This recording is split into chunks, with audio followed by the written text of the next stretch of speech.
நீங்க எவ்வளவுதான் முயன்றாலும் ஒளியின் வேகத்திற்கு போக முடியாது என்று அடித்து சொன்னார். எல்லா விஞ்ஞானிகளுக்கும் ஆச்சரியம் தாங்கவில்லை. அதை எப்படிங்க நீங்க அவ்வளவு கரெக்டா சொல்றீங்க என கேள்வி கேட்க அவர் எளிமையான விளக்கத்தை கொடுத்தார். 10 கிலோமீட்டர் வேகத்தில் சென்று கொண்டிருக்கும் ஒரு ரயில் மற்றொரு ரயிலின் மீது மோதினால் பாதிப்பு எப்படி இருக்கும்? நிச்சயம் பாதிப்பு குறைவாக தான் இருக்கும். காரணம், ரயில் மெதுவாக செல்கிறது.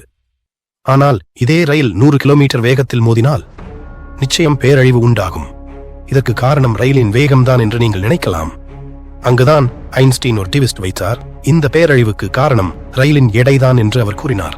ஒரு பொருள் எவ்வளவு வேகத்தில் போகிறதோ அவ்வளவு அதன் எடை அதிகரிக்கும். எனவேதான் பாதிப்பும் அதிகமாகிறது. இப்போது இத்துடன் இன்னொரு விஷயத்தையும் சேர்த்துக் கொள்ளுங்கள். அதாவது வெயிட் அதிகமாக இருக்கிற பொருளை நகர்த்த வேண்டும் என்றால் பவர் தேவை. பவர் சும்மா கிடைக்காது. ஆற்றல் வேண்டும் என்றால் அதற்கு எரிபொருள் தேவை. அப்படி எனில் கூடுதல் எரிபொருள் எடுத்து செல்ல ரயிலில் கூடுதல் பெட்டியை சேர்த்து